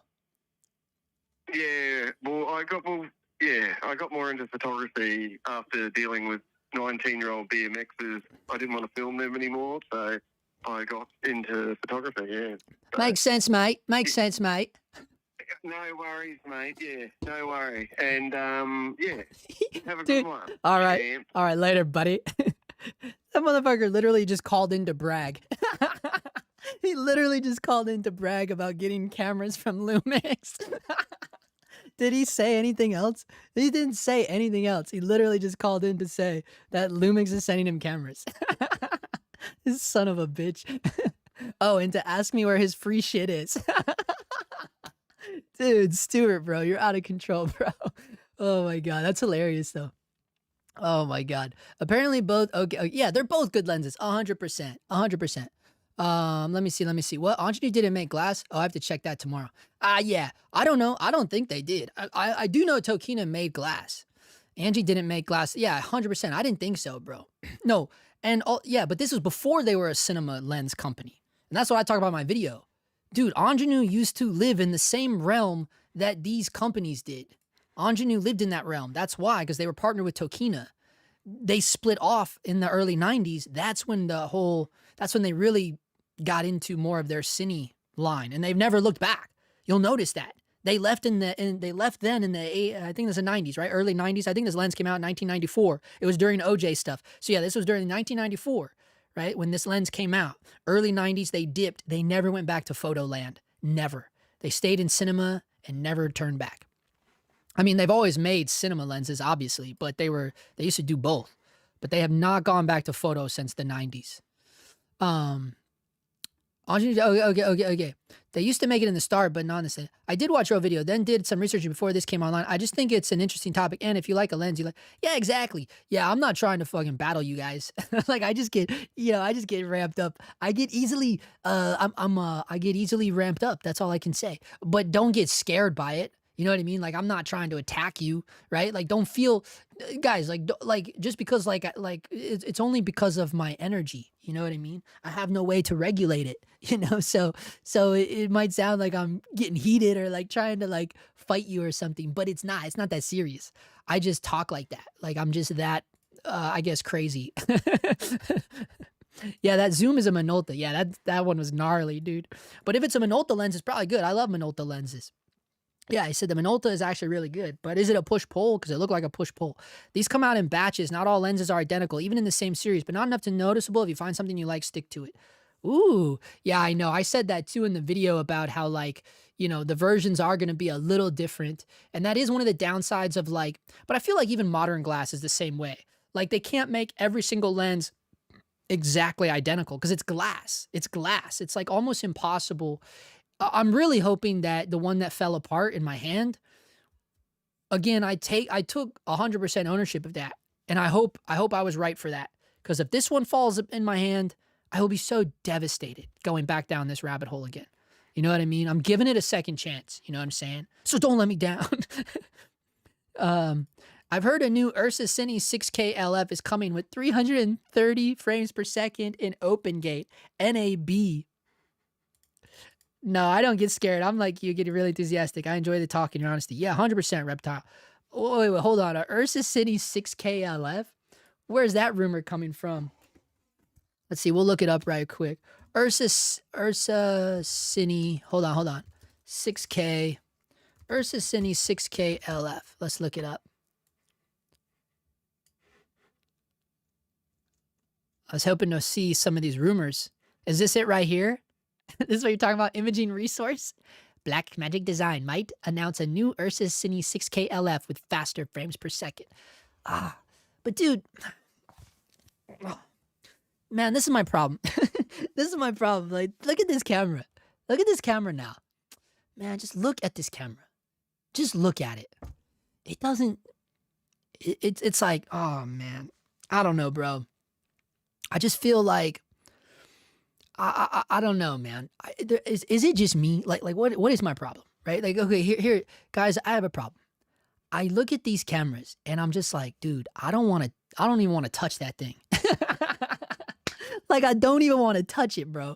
Like, just looking at a Blackmagic camera, it does something inside of my guts where I'm just like, ugh, look at that thing. Like, you know what I mean? Like, I don't know what it is, dude. I don't know what it is. But I just look at a Blackmagic camera and I instantly get bummed out. I just get so disappointed, bro. Just looking at the thing doesn't do anything for me. And you know what I think why that is? I think it's because these cameras have looked the same since 2017, dude. Like, these cameras have not changed, bro. Like, they have not changed. And you can feel it. You can feel the recycling when you look at it. Like, I'm looking at a recycling plant. You know what I'm saying? That's what I feel like. And I know the tech is, oh my God, it's LF with 6K. But just look at it. Just look at the camera. I don't know. Is that crazy? I know that's like a crazy thing. I know, like, that should never matter. It should never matter. But I don't know. For a guy like me, I'm clearly driven by my guts. You know, my guts pull me around like this. Like, I get pulled around the earth like this. Like, oh, like, that's my guts pulling me around. I don't get pulled like this. I don't walk around with my head like this. My head doesn't drive anything I do, clearly. I've never done anything where I thought very long about it unless it involves ordering food. Ordering food is the only thing where my brain goes, hold on, we have to actually think about this. And maybe lenses, clearly. But like, dude, with cameras, no, dude, my gut is the only thing thinking about cameras. Clearly, that's why I have these old ass Leica rangefinders from the 50s. Dude. It's like, because I just can't get behind this. You know what I'm saying? I know that was a crazy rant, but it's hard for me to get beyond that. It's hard for me to get over this hurdle of looking at this thing. I get zero excitement out of looking at this thing. Like, nothing inside of me is going like, fuck yeah, I'm gonna fucking use that on my next movie. Nothing. None of that, dude. Looking at that thing just makes me go like, are we gonna be shooting news or what are we? This looks like a god, and I think, right, they are known for broadcast cameras, right? Like, that makes a lot of sense, right? That's what it looks like. It looks like motherfucking, we're gonna watch nightly news with this motherfucker, dude. Sorry, but it does. The Ursa Cine 6K could be capable of 320 frames per second in 6K open gate mode, 576 frames per second in 4K open gate, holy cannolis, and 896 frames per second in 4K full width 2:4:1 mode. Holy shit, bro. Dude, that is pretty insane. But does it change anything I just said? Not one fucking bit. Not at all, bro. Not at all. I see all that. My brain literally checked out. It's numbers. Too many numbers. Too many numbers. I'm going away. Too many numbers. That's what happens in my brain, bro. I know a lot of guys, they read that and they're just like, dude, they're in goo goo gaga land, bro. Oh my God, 896, can't wait, bro. All my soccer videos are gonna crush. My wedding videos are gonna be so sick when they throw the fucking confetti, dude. It's gonna be raw, dude. She's gonna toss her hair like this. It's gonna be 890 frames per second. Holy shit, dude. Like, no, dude. I'm not thinking any of that garbage. Ever. Ever. Even when we do 120, I go, ooh, too slow. 120 is too goddamn slow, bro. No, dude. This shit does not excite me, man. It just doesn't. It just doesn't. Every time I've shot more than 60 frames per second, I have to speed ramp that shit up. I'm like, let me just like stretch it. You know what I mean? It's like, let's bring this back in a little bit. This is a, it's like, we're waiting. It's like, come on, bro. Nah, dude. Nah. I just don't care. I don't care about any of this. But again, that's not the world I live in. I'm not doing wine commercials. I'm not doing beer pouring commercials, right? Like I'm not shooting football. I'm not doing anything crazy where we need all of this. And I know a lot of people are, but even then I would disagree. I would disagree to some extent. Like the only people that need this high a frame rate is that high-end commercial world. I honestly think so. Like who else? Who else needs that? Who else needs that except doing high-end commercial work where exactly like I said, like food shit, all the beverage shit, like that kind of weird, shit where it's like, okay, we got to really exaggerate when the fan blows this water droplets, like, oh yeah, okay. It's like in the movie land, it's like, that's a one-day rental. You know what I mean? Like that's the camera you rent. You're like, oh yeah, and you wouldn't be renting this piece of shit. You would get like a Phantom or something. You get something real, and then you're like, yeah, like, I don't know. I know I burned the hell out of this company, but like, and I just don't care enough about anything they offer. And they put it in a box that is, I swear to God, the most least inspiring looking camera I've ever seen in my life. You know what I mean? It just is, bro. It's like, dude, come on. We can't do something else here. You guys have been recycling the same goddamn design for fucking 7-8 years. It's like, dude, with all the shit going on over there, you think they'd be like, shouldn't we just make it look different? And then I guess you could argue like, that's what the Pixis is. But the Pixis is just a goddamn imitation. Like the Pixis is like imitation crab. You know what I mean? Like it's like you can have real crab if you ballin', you know what I'm saying? Or you can get imitation crab. That's what the Pixis is. It's imitation crab. No joke. They literally even put the same sensor in that bitch. They fucking talk about recyclers. Come on, bro. You already know what time it is. And look, I know they have a Pixis 12K now, but who cares? Who cares about any of that? I just don't. And look, I don't mean to hate on you guys. I mean, look, here's where I will backtrack a little bit here and say the RGBW sensor. Okay, that is one thing where I backtrack and I go, that's sick, right? Clearly that is where all of their innovation and time has gone. And they're like, we don't, clearly, right? Because the sensor is all they care about, clearly, because this goddamn thing has never changed. And this is cool though. The RGBW sensor is cool. The problem is it's not cool when it's in this camera, in my opinion. It's just not. Now, if they would sell this idea, if they would sell this technology to cameras that I care about, game over, bro. Game over. But I'm not going to go, yes, I'm going to get a Blackmagic camera for that RGBW sensor. I don't care that goddamn much. You know what I'm saying? Like, it ain't that fucking cool. Never. It never is. It never will be. And I know a lot of people might think it's because of like, I'm pissed off about all like the marketing bullshit, but that has nothing to do with it.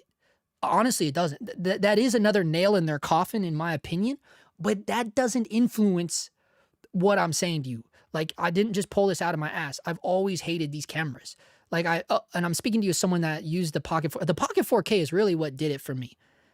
That again, wonderful image. Image is good. But that fucking camera is so fucking dumb. I'm sorry, but it is. It's just like the way it's built, the way it's made. It feels like if every time I had to use that camera, like, riding in the back of a car or like doing like a weird, poor man's process, like in the back of a truck, I always felt like, dude, if I let go of this camera, like it's going to keep blowing in the wind because it's that goddamn lightweight. Like it's just going to keep blowing and blowing, like one of those hot air balloons that you just let go. That's what I felt like the Pocket camera would do. Like it would just keep floating away. Like it just felt like nothing. I think like my disdain towards that camera was the predecessor, the beginning of all of this. You know what I mean? Like this is where it all, like my hatred It's not even hatred because I don't care that much. Like to say that you hate something, you have to really actually care. I don't actually care, but I think it's just more my disdain. I think disdain is the perfect word.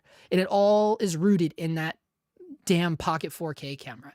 I really think it is because my opinions have never gotten better since then, except when the Pixis was launched and Patrick reviewed it. When the Pixis was first launched in that first big reveal with Wandering DP, yeah, you saw the excitement. I did a whole video on it. People gave me shit for fucking being on Patrick's ass over it. It had nothing to do with Patrick, by the way. I guess people were just offended that I talked about Patrick. Who the fuck cares? But and it's like, I didn't even say anything bad about the guy. I guess people were mad at me for praising someone else's work, which is like crazy. It's like, oh, you're up his ass. Why? Because I said he was talented. It's like, oh, you can't say or do anything fucking nowadays, by the way. Oh, you said someone's talented. You're up his ass. Oh, you fucking threw that guy under the bus for fucking being a salesman. You're a piece of shit. It's like, dude, I'm fucking busted either way I go, bros. I said, fuck it, dude. Like, it don't matter no more, right? Because anything I say is the wrong motherfucking thing to say. So that's when I started doing the live streams and just say whatever I want, you know? All right, that's probably going to end it. We're at the end of the line here. Let's see. It's a damn brick. I agree. Damn. Does Cam's cowboy hat have open gate? Stuart Monroe, mate. Okay. What do you think of the new Fujifilm medium format cinema camera? I feel it's been neglected or maybe too niche. We talked about it a little bit. It is too niche. It's 100% too niche. It's 100% too niche. We can bring that up. You're talking about the Eterna, the Fuji Eterna. Yeah. First of all, it's like too goddamn expensive for like anybody in my level of work. You know what I mean? Like this would be a rental if you're lucky. You know what I mean? In other words, like if you can convince, like the jobs I do aren't looking to rent cameras. You know, I'm just not working at that level. You know, the jobs I'm doing, they like want me to come with my own shit, you know? And like something like this for me would be a rental. I'm over these days of like spending a bunch of money on a camera, first of all. I think it is cool, but I also think it has a lot of issues with like usability in terms of rolling shutter and shit like that, right? Like that's the first thing that I think came up about this camera, the rolling shutter. It's pretty horrific, and it's because it's not ready, right? They took this huge sensor. It's just not ready for what it is. It's just not. It's not ready for. They kind of jumped the gun a little bit, in my opinion, on putting this camera out. Right? It's badass. It's cool that they offer it. I mean, honestly, I say this is a lot, 16.5, but the reality is for what it is cheap. For what this camera is, it is cheap, but it's not what I want to spend on a fucking tool for video. I could give 2 fucks less. You know what I'm saying? So it's not an investment for me.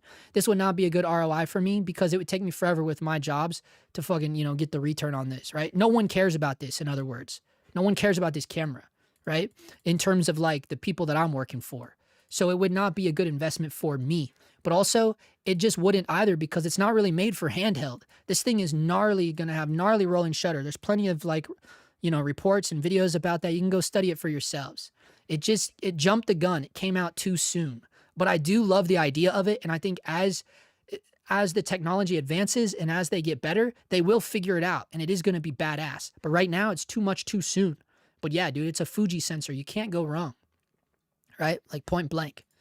And it's huge. That's the whole point of it. Large format, it's huge. It's a huge sensor. Just not, the technology isn't there, but it will be there. It will be badass, but it's not quite what they want it to be quite yet. By the way, I had the opportunity to buy that 6K last summer and let it go. I kind of regret it. 6K what? The Pocket? Justin is having a meltdown. No, dude, I'm just being real with you. They fixed the rolling shutter issue, not very noticeable anymore. How did they fix it? You can't fix it. What do you mean they fixed it? A complete sensor, wouldn't that have to be a complete redesign of the sensor to fix the rolling shutter? I think so. Yeah, we all know OpenGate 4x3 is awesome for cropping vertical.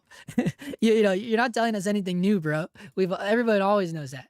It's just like, yeah, okay. Tell us something we don't already know. You know what I mean? Like, we get it. But this isn't ready yet. I don't know.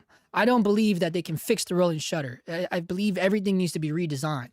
I could be wrong about that, but I don't think something like rolling shutter is like as simple as a firmware update. I just don't. I don't think that's a real thing. Okay, so that's going to do it, guys. We're going on 2 hours. Thank you all for jumping in. Hit the like button if you liked it. Hit the dislike button if you fucking hated it. Do whatever you need to do with your lives. Thank you for stopping in. Happy New Year. Bring it in strong. And hopefully you'll see some footage soon with that Tokina. Peace out,